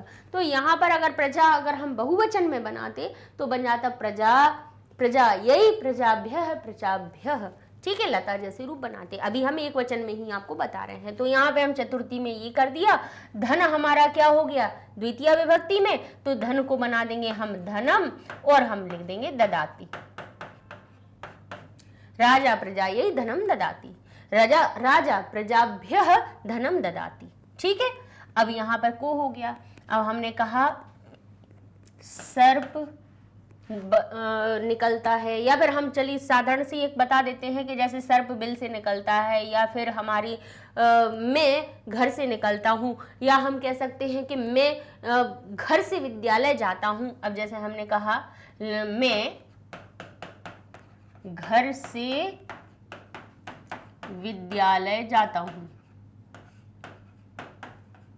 क्योंकि सर्प बिल से निकलता है, ये तो बहुत मतलब साधारण से हैं, बहुत मिली जाते हैं ये वाले तो उदाहरण। एक हम मतलब अलग से बताना चाह रहे हैं कि मैं घर से विद्यालय जाता हूँ, तो यहाँ पे क्या कर रहे हैं हम, मैं, भाई जाने से पूछ, जाने वाले से पूछो, क्रिया से पूछ लो पहले, जाने से कौन जा रहा है, मैं कौन हो गया, कर्ता, कर्तरी प्रथमा, प्रथमा विभक्ति लगानी पड़ेगी मैं का रूप क्या बनेगा, अहम, प्रथमा विभक्ति में, क्योंकि मैं के रूप कहाँ मिलते हैं, मैं, ऐसे ही शब्द रूप कहाँ मिलते हैं, अस्मद में मिलते हैं। अस्मद में प्रथमा विभक्ति का रूप क्या बनता है, एक वचन में अहम। ठीक है, अब घर के संग में लगा है से, विद्यालय में कुछ लगा नहीं है। देखेंगे इसमें कि ये क्या बन रहा है हमारा। हम कहते हैं ना कि चिन्ह दिखते भी हैं और कभी कभी हमें समझने भी पड़ते हैं कि क्या निकल रहा है इसमें अभाव। अब ये जो से है, कहेंगे से दो जगह है, एक सहायक वाला है, एक अलग होने वाला है। तो यहाँ पे सहायता कर रहा है घर या फिर अलग हो रहे हैं इससे, बोले मैं घर से अलग हो रहा हूँ, तो इसमें क्या करना पड़ेगा, हमें पंचमी विभक्ति लगाएंगे। तो पंचमी विभक्ति में ग्रह क्या बनेगा हमारा, भाई संस्कृत में घर को क्या कहते हैं, ग्रह। पंचमी विभक्ति लगाएंगे तो क्या बनेगा, गृहात, क्योंकि भाई अकारांत शब्द है, नपुंसक लिंग भी तृतीया से पंचमी तक एक ही जैसे तो बनते हैं। ये हो गया गृहात। कहाँ जाते हैं, विद्यालय को जाता हूँ।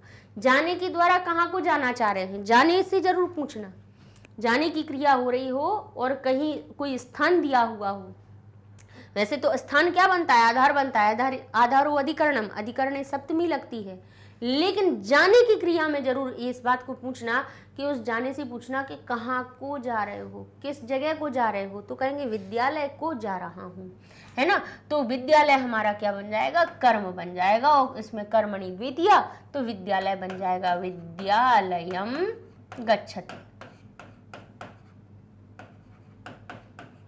ठीक है, इस प्रकार से हम अपनी हर एक विभक्ति का पहचान करके उसका संस्कृत में भी परिवर्तन कर सकते हैं। ठीक है ना। राम का घर, तो हम क्या कहेंगे, राम के संग में का अर्थ जुड़ा हुआ है, का की के लिखा हुआ है, तो राम को षष्ठी विभक्ति में बनाएंगे, क्योंकि संबंधित षष्ठी। का की के का चिन्ह किसका होता है, संबंध कारक का होता है, संबंध में षष्ठी विभक्ति लगानी पड़ती है। राम क्या बन जाएंगे, रामस्य गृहम, ये बना दी हमने संस्कृत। ठीक है, जो संग वाला शब्द होता है उसमें हमेशा प्रथमा रहती है। अब चलते हैं, हमने कहा कि घर में पेड़ है।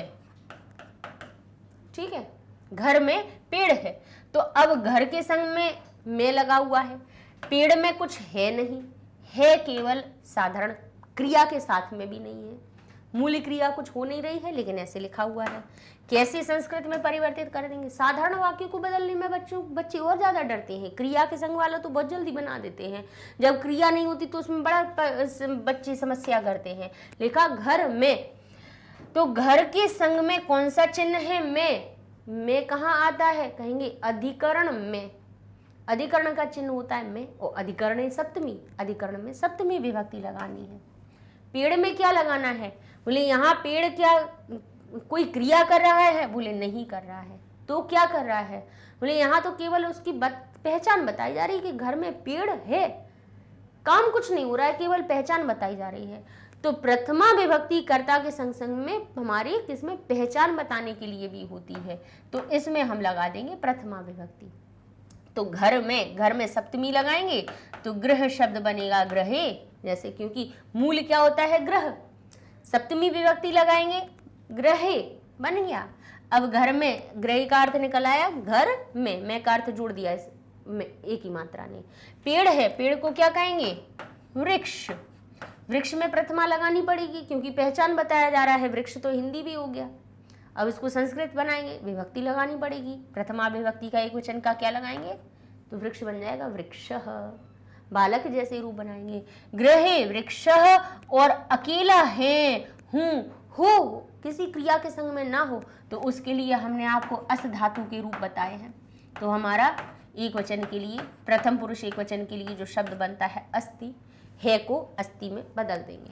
ठीक है, क्रिया कैसे लगाई जाती है, इसलिए अभी हम क्रिया पे ज़्यादा डिस्कस नहीं कर रहे हैं, पहले हम आपको बता चुके हैं। तो ये हम क्या कहेंगे, गृहे वृक्षः अस्ति, घर में वृक्ष है। तो हमने कैसे सप्तमी लगा दी, हमने इन चिन्हों को पहचान लिया ऐसे।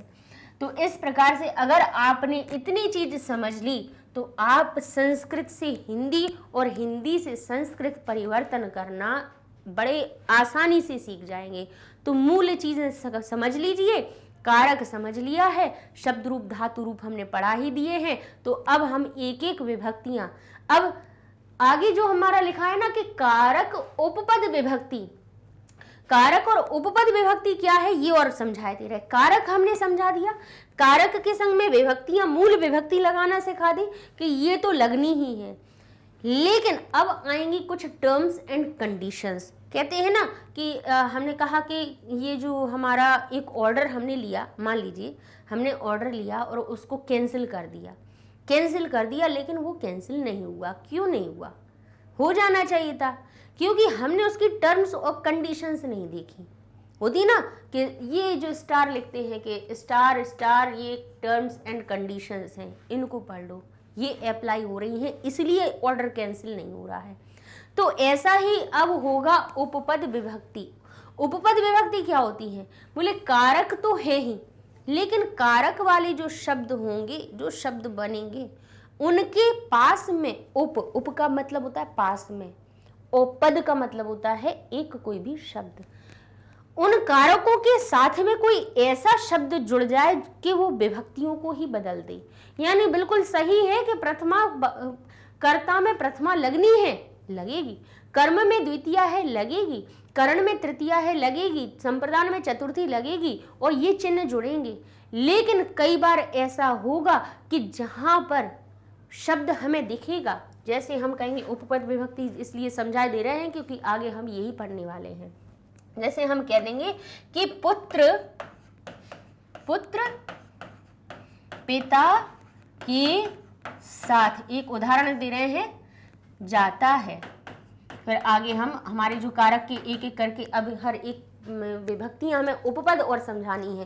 कारक के संग की विभक्तियां हमने समझा दी कि साधारण जो हम बनाते हैं वो यही नियम चलता है, लेकिन उपपद विभक्तियां क्या होती हैं वो समझना भी जरूरी है। अब यहाँ जा कौन रहा है? पुत्र, तो क्या आनी चाहिए इसमें? हमारी प्रथमा। कौन सी आनी चाहिए? प्रथमा आनी चाहिए। और पिता के में क्या लगा हुआ है? के, तो काकी के कहाँ का चिन्ह होता है? षष्ठी। आप तो यही समझेंगे ना कि षष्ठी लगा देंगे हम, है ना, लेकिन नहीं लगेगी। क्यों नहीं लगेगी? उसके पास में एक ये पद आ गया, एक ये जो साथ जो शब्द लिखा था ये आ गया। इसमें क्या लगनी थी? षष्ठी लगनी थी, लेकिन नहीं लगनी थी, इसमें तृतीया लगवाई। ये हो गई टर्म्स एंड कंडीशन, ये हो गया उपपद विभक्ति। उपपद के होने पर मतलब पास में ऐसा एक कोई पद हो जाने पर कि यहां लगनी तो चाहिए थी षष्ठी, लेकिन लगी तृतीया, इसको कहते हैं यानी विभक्तियों का बदल जाना। किसी एक पद के होने से उस विभक्ति में जो लगनी थी वो नहीं लगी, दूसरी लग गई, उसको हम कहते हैं उपपद विभक्ति। ठीक है, तो इसको हम अपना कहाँ पढ़ेंगे? अब आगे आने वाले पाठों में पढ़ेंगे। तो पुत्र में हमारा बनना है प्रथमा, तो पुत्र तो बन गया पुत्रः, लेकिन यहाँ पिता में षष्ठी लगनी थी, पितुः शब्द बनना था, षष्ठी विभक्ति एक वचन का, लेकिन नहीं बना, यहाँ पे बना पित्रा, क्योंकि ये साथ लिखा था। साथ क्या है? एक अव्यय है। साथ को क्या कहते हैं संस्कृत में? सह। पुत्रः पित्रा सह गच्छति। ये हो गया भाई, ये परिवर्तन हुआ, यानी यहाँ पे षष्ठी की जगह पे तृतीया का परिवर्तन हो गया। और जैसे जहां पर किसी एक ऐसे शब्द के आ जाने पर विभक्ति बदल जाए, उसी को उपपद विभक्ति कहते हैं, जो कि अब हम आपको सूत्रों के माध्यम से अगली वीडियो से बताना शुरू करते हैं। तो ये हमारा एक परिचय था। परिचय के साथ साथ में हमने कोशिश की है कि आपको अब साधारण रूप से तो आपको संस्कृत पढ़ना और समझना आ जाए, लेकिन कहीं पे जब आप अभी, क्योंकि 11वीं कक्षा में हैं, अब आप बड़े स्तर पर पढ़ रहे हैं, तो आपके सामने उपपद विभक्तियां भी आएंगी। यानी आप देखेंगे, आपको लगेगा बालकाय लगा हुआ है, आप कहेंगे यहाँ पे बालकम लिखा हुआ है, लेकिन इधर अर्थ बालक का, बालकम में द्वितीया दिखते हुए भी इसमें को का अर्थ नहीं निकल रहा है, इसमें तृतीया दिखते हुए भी बालके ने लिखा है, तृतीया विभक्ति लगी है, लेकिन फिर भी हमें इसमें से और के द्वारा का अर्थ नहीं निकल रहा है। क्यों नहीं निकल रहा है? तो उन उपपद विभक्तियों की वजह से। जैसे जहां पे हमने देखा कि पिता में क्या लगा था? पित्रा लिख दिया, पित्रा सह लिखा है तो आप कहेंगे पित्रा शब्द तो तृतीया में बनता है, अर्थ तो निकलना चाहिए पिता के द्वारा या पिता से साथ, पिता के द्वारा साथ, अर्थ ही नहीं बन रहा। क्यों नहीं बन रहा? जब उपपद विभक्तियां पढ़ लेंगे तो हम देख के ही समझ जाएंगे, अरे ये साथ है इसीलिए इसमें तृतीया आई है, जबकि अर्थ तो निकल रहा है कि पिता के साथ। हिंदी में तो ये अर्थ निकल रहा है उसका, आपको अर्थ स्पष्ट होने लगेंगे। तो उन सूत्रों को भी हमें पढ़ना है, तो उसके लिए अगले वीडियो से हमारे साथ में बने रहिएगा, जिसमें हम प्रथमा विभक्ति, द्वितीया, तृतीया से लेके हर एक विभक्ति को सूत्रों के साथ में समझा देंगे। सूत्र याद कर लिए कि जैसे कि गणित में हम सूत्र याद कर लेते हैं, फॉर्मूला याद कर लेते हैं, हमारे 20 सवाल सही हो जाते हैं। ऐसे ही हमें क्या करना है, संस्कृत के सूत्रों को समझ लेना है, तो उसके फिर हमें हजारों वाक्य मिल जाए, हमें गलती होगी। ठीक है ना। चलिए, तो इस तरह से अगर लिखना चाहें तो आप स्क्रीनशॉट करके लिख भी सकते हैं अपने पास में, जिससे कि आपको याद बनी रहे चीज़ें। और ये सारे वीडियो आपको कहाँ मिलेंगे? यूट्यूब की प्लेलिस्ट पे मिल जाएंगे, मैग्नेट ब्रेन्स की वेबसाइट पे मिल जाएंगे, और आपको हमारी एप्लीकेशन पे भी मिल जाएंगे। एप्लीकेशन के लिए तो प्ले स्टोर में जाके आप मैग्नेट ब्रेन्स की एप्लीकेशन को डाउनलोड कर सकते हैं। ओपन करेंगे ऐसा पेज आ जाएगा। वेबसाइट को भी आप जैसे गूगल पे लिखेंगे magnetbrains.com, इंटर करेंगे तो वेबसाइट में भी ऐसा ही पेज आपके सामने ओपन हो जाएगा। यूट्यूब में तो प्लेलिस्ट में मिल ही जाता है, ढूंढ ही लेते हैं, लेकिन क्या वहाँ ढूंढने में बच्चों को कठिनाई होती है? यहाँ तो एक तरह से ये आपकी लाइब्रेरी है कि आपने पेज खोला, आपके सामने यहाँ लिखा है एक्सप्लोर टॉप कोर्सेज, और कोर्सेज में से आप पढ़ रहे हैं इंग्लिश मीडियम में, अपनी क्लास पर गए, क्लास देखी तो 11th क्लास के सब्जेक्ट की लिस्ट दिख रही है सब। अब यहाँ पे भाषुति हो गई, संस्कृत व्याकरण हो गई। अब आपने व्याकरण को क्लिक किया तो यहाँ पे आपके सामने क्या हुआ, व्याकरण के पाठ के नाम आ गए। यहाँ पर आपको संधि, प्रत्यय, शब्द रूप सब दिख रहे हैं, और इनमें कितने कितने लेक्चर बने हुए सब लिखे हुए हैं। जिसको क्लिक करेंगे वो आपके सामने ओपन हो जाएगा।